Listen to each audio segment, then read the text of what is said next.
A lot of people find it too aggressive. I find it fits Beethoven's character. It's got this violence to it.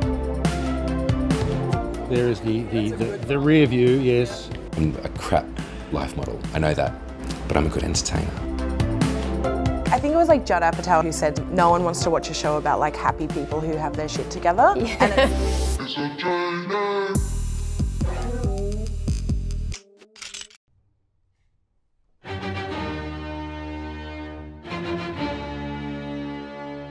You know it, she knows it, they know it, all the other people with different pronouns know those 4 notes.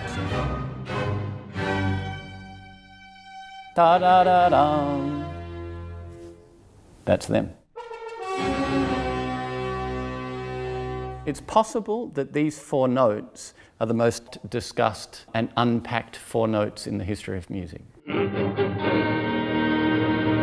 Beethoven clearly wanted the strongest, most masculine utterance he could get at the beginning of this symphony.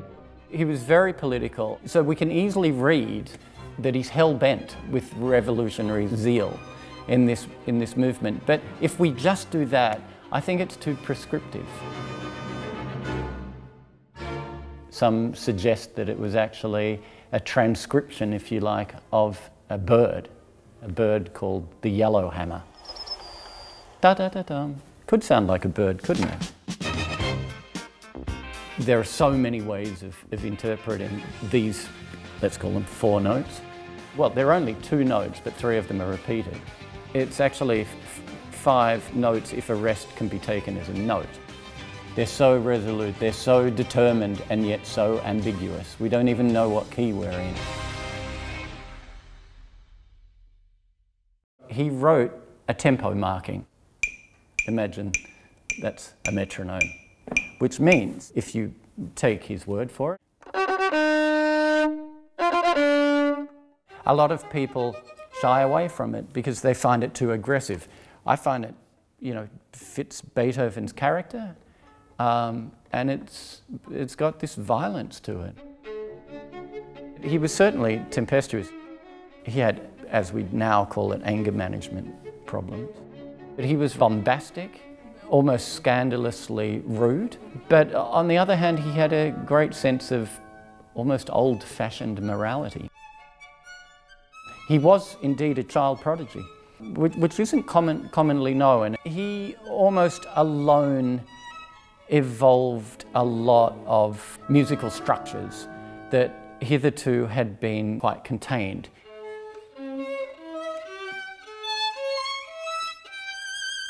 Beethoven's Fifth Symphony and his Violin Concerto, they're marquee pieces in Beethoven's output. His Violin Concerto is, if not the greatest, one of the greatest of all violin concertos.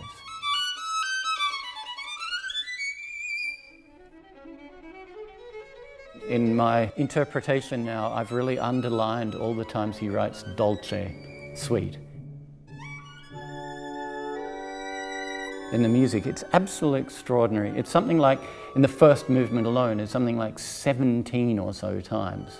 A crazy amount of times he's reminding us to play sweetly. And often that is forgotten in the Violin Concerto. I love its grandeur. I adore the long-limbed lines of the second movement. And the more I study it, the more I realize that it is a sweet piece. I mean, it's way overused cliche is, to take down the boundaries. He certainly took down the boundaries. He wrote more successfully in more genres than just about any composer. He had humour, great humour in his music. He had he had folk music, he had revolutionary zeal, he had extraordinary tenderness, he had tears. You can adapt Beethoven and it works. His output symphonically wasn't massive, but what those symphonies represent, going from numbers 1 to 9, no other composer has done it. And what he left us with, if you were to make an analogy with mountains, he left us with, let's say, out of the 9 symphonies, he left us with at least 7 above 8,000 metre peaks.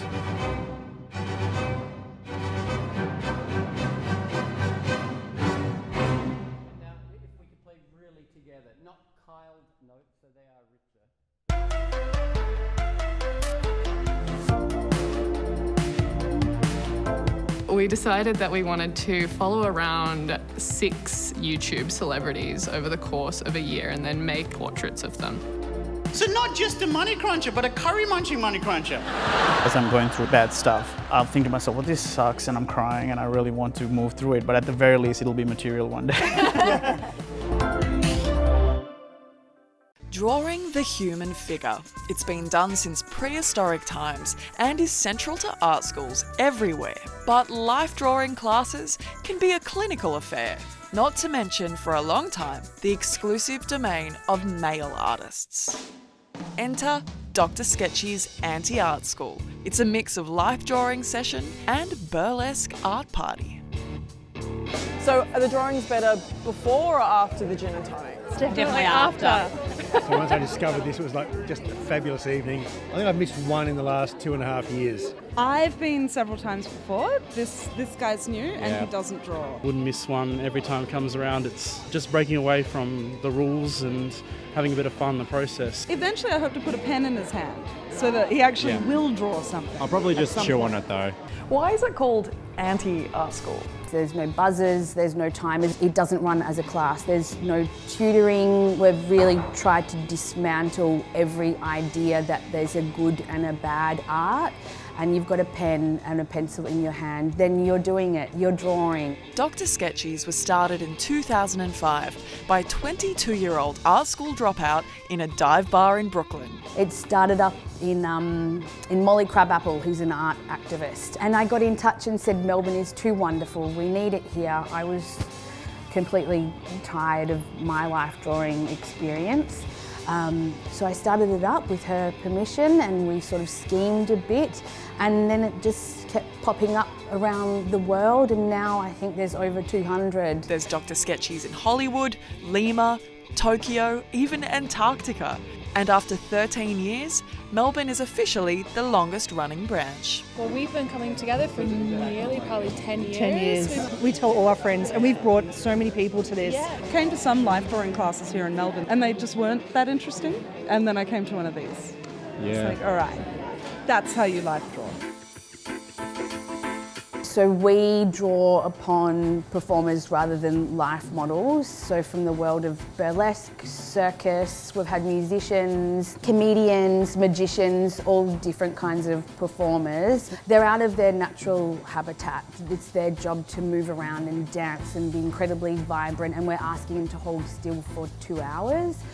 Is it hard to actually sit still for that long? Yeah. I think when one of the first sessions that I did, I took it really sort of like, because I went to art school, so I was like, I could be really still and beautiful, and I got cramps. It was bad. I'm a crap life model, I know that, but I'm a good entertainer.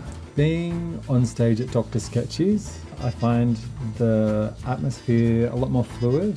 If it is about activating the crowd and kind of breaking that fourth wall. I have gold stars tonight to give to people if I like what they've done. I have fluoro yellow and fluoro pink. No orange this evening. I think pink's hot.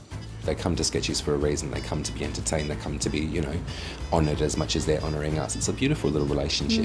The result is huge because you get presented with all these beautiful artworks of yourself at the end of it. It's quite good for the ego. That was a bit scribbly, that last one.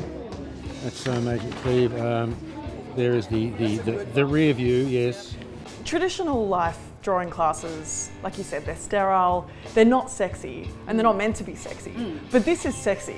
It is. It's completely sexy, but not in a way of objectification, and I think that's because there's very much that idea of the exchange, the artists in the audience and the artist on stage. So there's always a permission that each is watching and each is also being viewed as well. So it takes away the objectification and it does keep it very sexy and cheeky, yeah.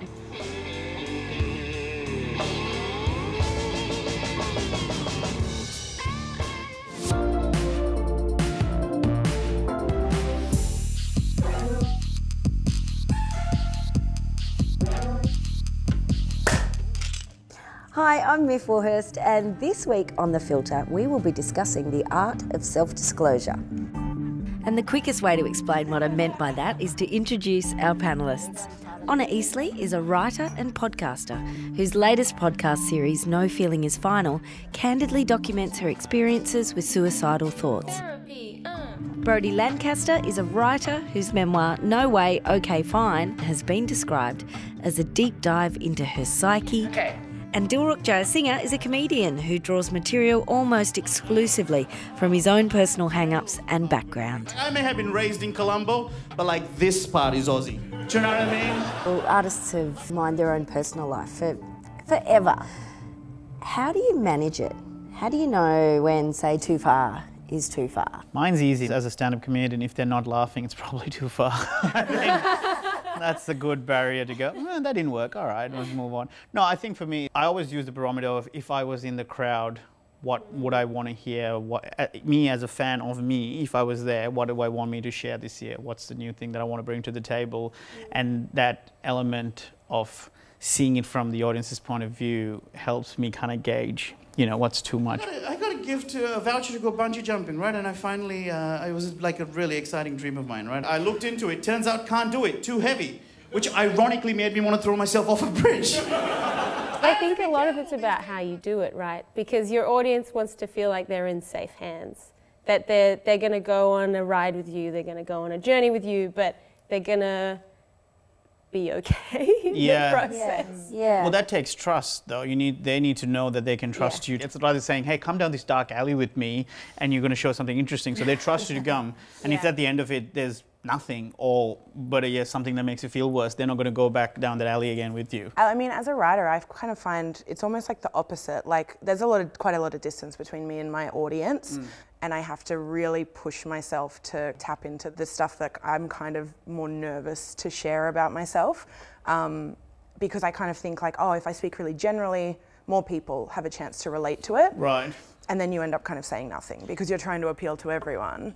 But I found that when I get really, really specific into like what I personally, in my very specific set of circumstances, have to say, people just kind of like grab the thing that's the most relevant to them from that. Right. You don't know what you're doing. You made the wrong decisions. Even if it gets better now, it's just going to get worse overall. That was a real punch in the guts.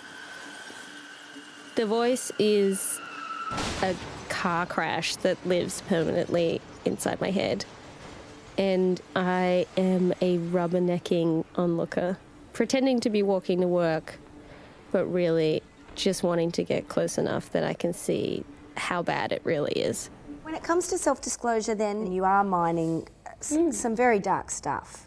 Yeah, totally. In the most recent project I did, which is about my experiences of suicide, I pitched the ABC. It was quite a few months of pitching. And then when they said yes, they're like, we choose you. And I was like, oh no. Now you have to actually do the work. Yeah. And it took me about 2 months to decide whether to do it or not. I was like, oh no. Is it about being that vulnerable to the public? Yeah, absolutely. And also it was because I wasn't willing to bleed like that for something where I wouldn't get to tell the story I wanted to in the way I wanted to. I don't know, particularly amongst young women, I feel like at the moment there's a lot more young women writing memoirs and there's a lot more appetite for that kind of stuff. And I've done stuff where I've said stuff that later I want to take back. That's something that I've thought about a lot, especially like I was a young woman writing a memoir, but also that's a lot of what I read.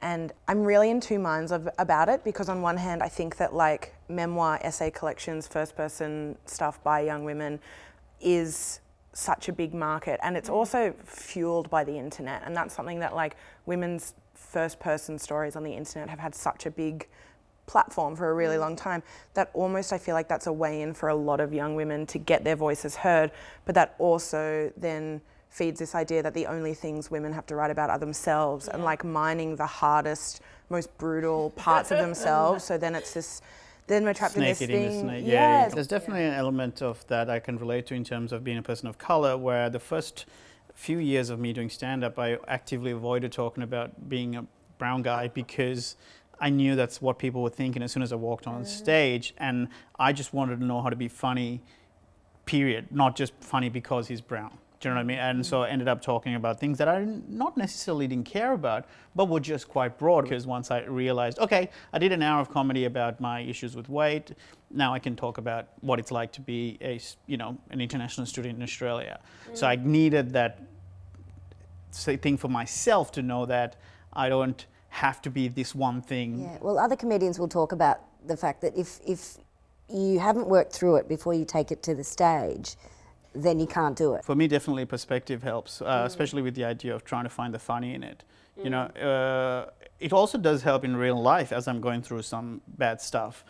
I'll think to myself, well, this sucks and I'm crying and I really want to move through it, but at the very least, it'll be material one day. So 12 years ago, I came here for university to get a degree in accounting. My parents spent a fortune on me, and all I had to do was get the degree, go back to Sri Lanka, get a job, get married, have kids, and then die. Simple.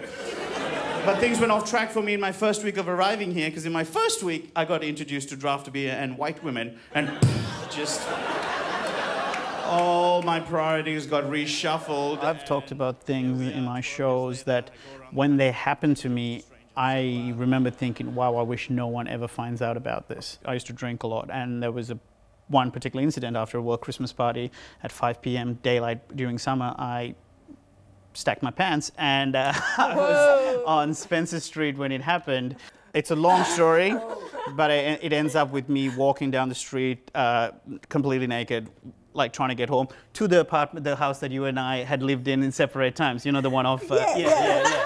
We lived in, well, I lived in a share house that Dilruk lived in a couple of years later. I'm not sure if you did the same thing to the share house, but I showed up rapping at the door, let me in, let me in. Tell.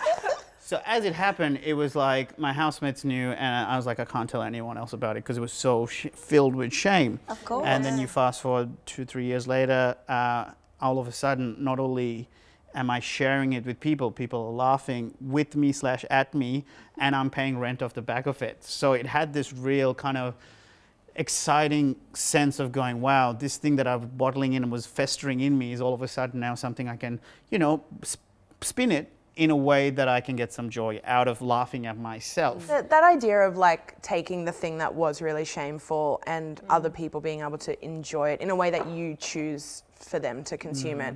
It's usually the thing that you're most nervous or scared to share, but it's the thing that people are gonna relate to the most. Right. It's those things that are the things that people come up to me and want to talk about. So there is a lot of like power and community that can come from it, but it is fucking scary to to talk about the stuff that you're embarrassed like on it. Like I went through like teenage diaries, which is like the most embarrassing version of yourself, because as a teenager you're writing a diary as if you're Kurt Cobain and someone's going to find it and read it one day, you know.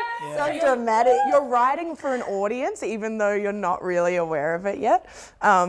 And I read through all of that and I was so embarrassed, but I was also like, this is the stuff that everyone else did. It's the stuff that you don't share with anyone, and then I picked the bits to share. It wasn't. Yeah, I think that it does pay to be, you know, to be mindful though about what you're gonna get billed as. Yeah. When I've done projects, and particularly this last one, just because I knew that working with a platform like the ABC would get a lot more attention than anything I'd done before. So I wanted it to not showcase me as like that sad girl. Right. You know, there's the sad girl. Hey, we want to talk to the sad girl again about sad girl stuff. Right. Yeah. You know, I don't want to do 40 years of that being my thing, right? I remember like, I think it was like Judd Apatow who said, no one wants to watch a show about like happy people who have their shit together. And so it's like, we are like trained to be like, what are the sad bits, or what are the embarrassing bits, or what are the humiliating bits of ourselves? Because that's the only stuff we're allowed to talk about. Right. And especially with memoir, I know people who are like, nothing really big and sad and terrible's happened to me, so I don't have anything to write about. It's almost like we see the grief and the really dark points as the catalyst to this kind of thing, and it doesn't have to be. No. Social media, how much is it a part of what you do, given a lot of how you make your art is about disclosing it yourself? Well, I found that I took a really big break from social media, and the whole time I was anxious that I was just pissing my career down the toilet, basically. Because it feels like there's such a big pressure to be present on those platforms, all that kind of stuff. But one thing that I've really learnt over my time on social media is that you are actually building the job that you want with those platforms, so you get to interact with them how you want. Because you are making, if that's where your job is going to be, you're making it as you're posting. I found it helpful, the podcast I do about with my friend where we had a bet about losing weight, and since then we've been sharing it very openly and honestly. It's called Fitbet. And having other people reach out to me and tell me how much hearing my story helped them get on track, but also then sharing their approaches has genuinely had a personal benefit for me. Whether that leads to more ticket sales, I don't know, but that's the hope. And Brodie, you're on quite regularly too. I'm on. Yeah, I mean, social is tricky. Like, I think I'd seen a lot of, like, horror story is a dramatic word, but like the idea of like someone releases a book, a young woman releases a book, and people mine through, say, her tweets from 8 years ago to find shitty things that she said. And on one hand, I'm like, we should be accountable for the things that we say and do. On the other hand, I know that I'm smarter now than I was 10 years ago. I think we all have learned a lot more, especially like culturally. But at the same time, I was like, I'll go on private, I'll download my Twitter history, I'll read through every tweet I've ever posted because I was just terrified of like... Oh, I didn't know you could do that. Can you do that? Yeah. Oh, you got a weekend plan now, so I've got an archive to dig through. Well, thank you everyone for sharing all of your very, very personal experiences, but also your insights as well on this. Thanks, Miss. Thanks for having us.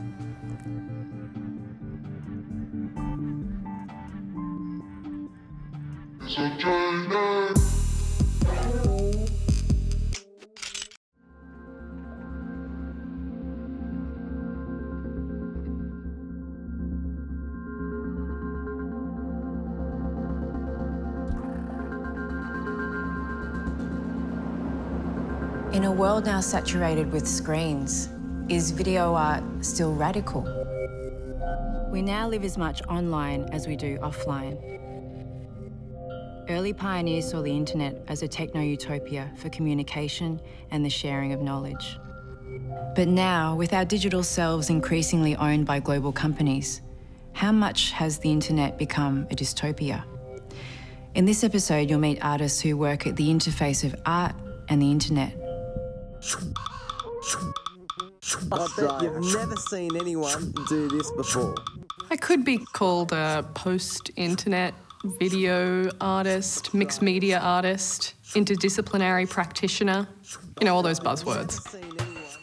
So the reason that I like to engage with cyber materials, I suppose you could call them that, is one, because I am lazy and poor, but I also have this idea about sort of memes and GIFs and emojis and sort of online-based medias being the closest that we've ever gotten to a universal language. 1 Million Views is a collaborative project that I made with an artist, Tian Baker. We decided that we wanted to follow around 6 YouTube celebrities over the course of a year and then make this series of diptych portraits of them. Sit down. And I think going in, we thought that we would come to some sort of huge realization about on and offline identity and authenticity, and the online being constructed and the offline being, you know, the true self, which really could not be further from the truth. These people had made these online careers into their whole lives. I like to make works that can read on a number of different levels. I want them to also be directly consumable on this sort of pop cultural level. So I use a lot of recognisable iconography and recognisable elements to sort of draw people in to a sense of familiarity where they can then sit with the works for a while and think about what those deeper levels might mean in regards to feminist identities and sexualities and fluidities and the way that we engage with the internet and what it means to be alive in 2018 and all of that other stuff. But I'm also happy for people to just look at something and be like, that's a funny GIF. That's fine.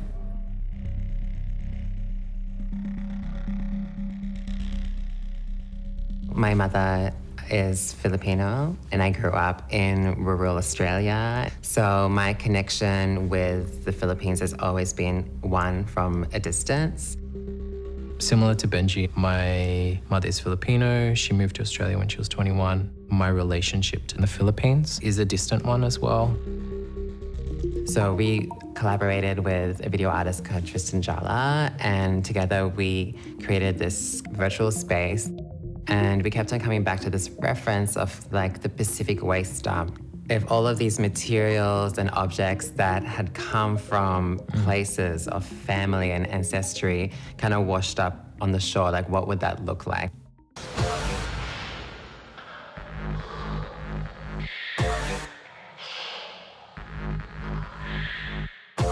There's so many waves of colonization that happen in the Philippines, so you have objects that have kind of been introduced and they've suddenly taken a different meaning. So everything is always remixed and reframed and actually reclaimed.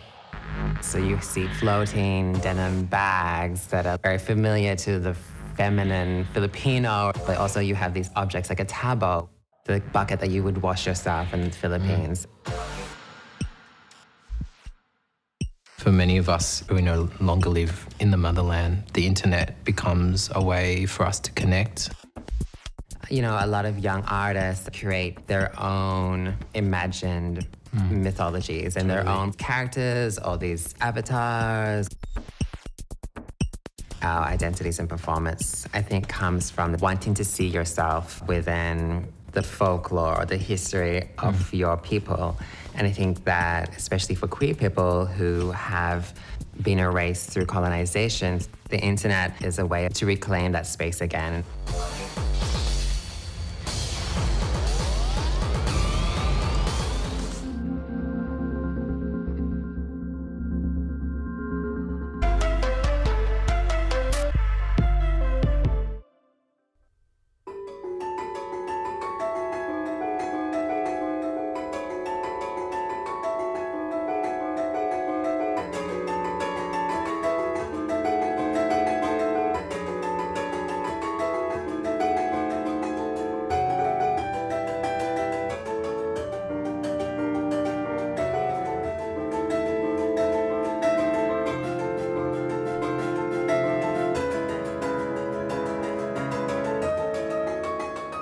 You're so overripe.